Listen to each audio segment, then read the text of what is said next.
Selamat pagi dan selamat hari Sabat kepada rekan-rekan semua dan pemirsa. Pada pagi hari ini kita akan membicarakan satu topik yang sangat relevan dan penting, yaitu mengenai apa itu TBC. Mari kita kenal sedikit itu TBC. Oke. Apa itu tuberkulosis? Tuberkulosis itu disebabkan oleh satu mikroorganisme namanya bakteri Mycobacterium tuberculosis. Nah, dia ada di udara, melayang-layang di udara karena orang batuk dan kemudian terhisap oleh orang-orang yang berjalan. Dan penyebaran daripada penyakit ini bisa mengenai 10 sampai 15 orang per tahun. Jadi, kenapa kita bicarakan penyakit ini adalah salah satu penyakit yang penting. Nah, bagaimana dengan gejalanya? Oke. Yang paling umum, gejalanya adalah batuk. Batuk 2 minggu. Oke. Tidak terpaku pada waktunya, kapan saja, ya. Dan kemudian ada berdahak, ya. Kemudian yang selanjutnya yang paling sering adalah nafsu makan menurun, ya. Terus kemudian demam hilang timbul. Kemudian berkeringat walaupun tidak ada aktivitas dan berat badan menurun. Nah, kalau pada anak biasanya batuk itu bukan merupakan hal yang paling dominan, biasanya oleh penyakit lain. Nah, kemudian ada lesu, terus kemudian berat badan tidak naik, dan kemudian demam dalam 2 minggu. Ya. Sekarang kita lihat jenis penyakit TB tersebut. Oke.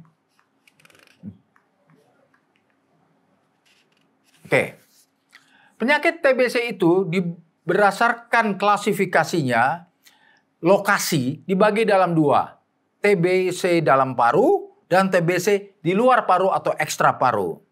Nah, TBC di luar paru atau ekstra paru itu bisa di tulang, bisa di kulit, ya, dan yang lainnya. Nah, kalau kita lihat mengenai riwayat pengobatannya, ada 2, yaitu pasien baru TBC atau pasien yang pernah berobat TBC. Kalau kita lihat berdasarkan kepekaan obat adalah TBC yang sensitif obat dan TBC yang kebal obat. Inilah klasifikasi. Jadi sederhana sekali kalau kita mau mengetahuinya, ya. Nah, siapakah yang paling berisiko, ya, sakit TBC? Umumnya adalah yang serumah. Umumnya serumah karena mereka kena kontak. Kemudian orangnya dengan HIV atau orang tua, kemudian juga dengan orang yang punya penyakit diabetes mellitus. Ya. Perokok, ya, perokok, dan juga anak-anak. Padahal untuk hal ini kita memiliki pencegahan penularan TBC yang sederhana sekali. Yang pertama adalah sewaktu batuk, ya, kita menutup mulut kita atau kita ke samping begini, ya. Terus kemudian membuka jendela biar ventilasi baik, ya. Olahraga dan asupan gizi yang baik. Tidak membuang dahak sembarangan ke tempat mana saja. Dan juga pemberian terapi pencegahan TBC. Dan yang paling sering juga adalah vaksinasi BCG yang diberikan kepada anak-anak. Nah, satu hal yang perlu saya tekankan adalah karena penularannya melalui batuk adalah etika batuk. Sewaktu seseorang batuk, selalu gunakan masker, ya. kemudian tutup mulut dan hidung, ya. Kemudian tisunya dibuang ke satu tempat, jangan sembarangan tempat. Kemudian tutup mulut dan hidung dengan tisu. Kemudian sesudah itu cucilah tangan dengan menggunakan air mengalir dan sabun. Nah, kenapa kita tekankan etika batuk ini? Karena penularannya demikian. Ya. Sekarang, kalau kita sudah mengetahui penyakit tersebut, ya, bagaimanakah jenis pemeriksaan TBC tersebut? Yang paling umum dan paling sering tersedia adalah namanya TCM, tes cepat molekuler. Nah, tes cepat molekuler ini tersedia gratis di puskesmas, pelayanan kesehatan yang berkolaborasi dengan puskesmas atau rumah sakit. Oke. Kemudian dengan mikroskopis. Pemeriksaannya dilakukan selama 2 kali. Ya. Nah, dilakukan dengan jangka waktu sebentar. Nah, yang namanya sewaktu dan pagi, ya. Jadi diambil dahaknya sekali, ya, terus kemudian ada waktunya. Nah, yang perlu kita tekankan adalah pada pengambilan dahaknya ini harus sekitar 3 sampai 5 ml, ya. Terus kemudian harus kental. Dan biasanya kita anjurkan sebelum mereka mengambil dahak ini kumur-kumur dulu supaya makanan dan hal lainnya bisa bersih dan tidak terkontaminasi dengan dahak tersebut. Oke. Kalau kepada anak, apa saja sih jenis pemeriksaan TBC tersebut? Kadang-kadang yang sulit adalah pemeriksaan dahak untuk anak-anak, tetapi bisa dilakukan, ya. Atau juga dengan tes tuberkulin atau foto ronsen toraks. Dan kita memiliki yang namanya sistem pembobotan atau scoring system untuk anak-anak yang dengan TBC, ya. Misalnya dengan batuk kronik, ya, demam, oke. Kemudian uji tuberkulin, foto ronsen dan sebagainya. Nah, dari situ kita akan membuat scoring dan kita akan mengetahui bahwa anak tersebut kena TBC atau tidak. Nah, satu hal yang menjadi tantangan kita adalah bahwa ada pasien-pasien atau orang yang sakit dengan TBC, mereka itu adalah sensitif dengan obat, ya. Pasien TB sensitif obat diberikan obat anti-TB selama 6 bulan. Jadi OAT, obat anti-TB. Oke. Obat anti-TB TBC SO, ya, artinya sensitif obat, diberikan 6 bulan. 2 bulan awal dan 4 bulan lanjutan. Oke. Yang harus kita tekankan, minum obatnya harus teratur, ada dengan 3T, ya. Tepat waktu, tepat cara, dan tepat dosis. Sangat penting. Misalnya, dia setiap hari meminum obatnya jam 9 pagi. Terus jam 9 pagi, jam 9 pagi. Bukan jam 9, kemudian nanti ada siang, ada malam. Jadi harus tepat waktu, kemudian tepat caranya, dan tepat dosisnya. Nah, obat TBC ini disediakan oleh pemerintah. Dan gratis. Ya, sekali lagi saya ulangi, obatnya gratis. Ada di puskesmas, ada di fasilitas kesehatan yang bekerja sama dengan pemerintah, ada di tempat praktek dokter, ada di klinik swasta. Tersedia dimanapun ada fasilitas kesehatan yang ada. Jadi tidak perlu ragu mengenai soal biaya. Ada tersedia. Nah, sekarang kita bicara mengenai bagaimana pengobatan TBC yang orang kebal obat. Apabila seseorang yang TBC tetapi dia kebal dengan obat, maka kita memberikan panduan pengobatan 6 bulan, 9 bulan, dan jangka waktu 16 sampai 20 bulan. Ya. Nah, pasien TBC harus selalu diawasi oleh tenaga kesehatan maupun PMO, ya. selama minum obat, ya. Nah, PMO itu adalah pengawas menelan obat, ya. PMO itu artinya pengawas menelan obat. Nah, salah satu hal yang paling sering dikatakan adalah efek samping obat. Obat TBC ini, ya. Kalau kita perhatikan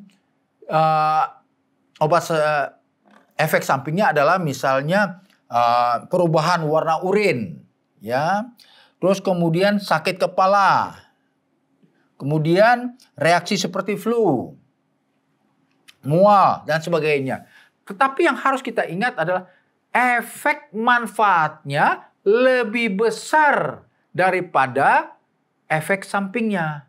Sehingga penggunaan obat anti tuberkulosis ini sangat relevan dan sangat bermanfaat. Ya. Walaupun ada akibat samping, seperti saya katakan tadi, efeknya, khasiatnya lebih besar. Ya. Nah, pertanyaan sekarang, yang sering saya hadapi adalah banyak pasien yang seharusnya makan obat untuk jangka 3 bulan atau seterusnya, pada bulan pertama sudah merasa enak dan dia berhenti tidak makan obat. Nah, apa yang terjadi akibat minum obat tidak teratur? Pasien dapat menularkan TBC kepada orang lain atau orang yang tinggal serumah. Dan penyakit TBC itu akan sulit untuk diobati karena kebal terhadap obat TBC. Terus kemudian yang terpenting adalah masalah ekonomi. Pengobatannya menjadi lebih mahal, lama dan sulit, ya. Dan yang paling tidak enak adalah biasanya pasiennya harus mengulang pengobatan TBC. Nah, tadi saya singgung sedikit mengenai pengawas menelan obat atau PMO, ya. Pengawas menelan obat sangat penting sehingga kesembuhan pasien TBC, ya. Yang dilakukan adalah awasi dampak samping keteraturan pengobatan pasien TB, ya.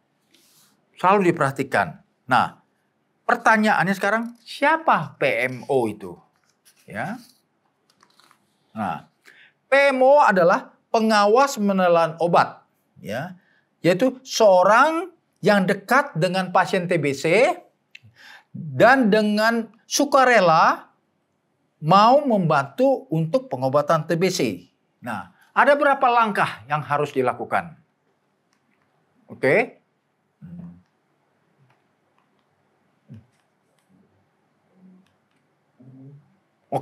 Nah, yang pertama yang harus dilakukan adalah mereka harus mendampingi. Jadi kadang-kadang orang yang mau makan obat TBC ini sendiri karena mereka merasa banyak dan besar. Harus ada yang mendampingi sehingga mereka mau memakan obatnya dan memastikan obatnya dimakan. Jangan mereka mengatakan, ya saya sudah makan obatnya tetapi tidak dimakan. Terus kemudian adalah memantau bahwa orang tersebut patuh untuk pengobatan tersebut. Dan kemudian memotivasi. Ya, memotivasi. Kemudian juga memberikan penyuluhan. Bukan hanya kepada pasien tersebut tetapi orang sekelilingnya. Dan yang terakhir adalah untuk mendorong supaya pengobatan TB ini bisa dilakukan dengan tuntas. Nah, ini tujuannya PMO, ya. Yang namanya pengawas menelan obat. Karena salah satu keadaan yang paling sering terjadi adalah putus berobat. Padahal kalau mereka berobat secara tuntas, maka mereka akan sembuh dengan baik. Nah, terapi pencegahan TPT yang terkenal dengan namanya TPT, terapi pencegahan TBC. Mengapa TBC ini penting? Tujuannya adalah untuk mencegah bakteri TBC yang tidur tidak aktif, sehingga tidak menular kepada orang lain. Kemudian mengurangi penyebaran TBC. Kemudian menghindar komplikasi akibat TBC. Dan mencegah TBC aktif terhadap orang-orang dengan HIV. Siapa saja sasaran TPT atau terapi pencegahan tuberkulosis adalah yang pertama adalah orang yang serumah, yang tidak bergejala TBC atau tidak ada sakit TBC. Itu dulu yang pertama. Kemudian orang dengan HIV. Selanjutnya ada kelompok-kelompok berisiko, ya. Nah, TPT ini atau terapi pencegahan TBC ini diminum harian dan mingguan dengan durasi 3 bulan sampai 6 bulan. Sekarang kita bicarakan kalau kita sudah mengetahui orang yang kena TBC, bagaimana pelacakan ataupun investigasinya. Pelacakan atau pencarian orang-orang yang terinfeksi atau kontak dengan pasien TBC merupakan kegiatan yang sangat-sangat penting. Tujuannya adalah untuk menemukan kasus TBC secara dini, ya, dan kemudian memeriksanya untuk tidak menularkan kepada yang lain. Terus kemudian memberikan terapi pencegahan dan mencari sumber penularan. Dan terpenting dari semuanya adalah memutus mata rantai penularan TBC di masyarakat. Ini yang sangat penting. Kemudian sasarannya adalah semua kontak serumah, kontak erat, dan pasien TB di seluruh kelompok masyarakat. Itu sasarannya. Ya. Dan ini bisa dilakukan dengan baik. Nah, kalau untuk ingin mengetahui lebih lanjut TBC, Anda boleh scan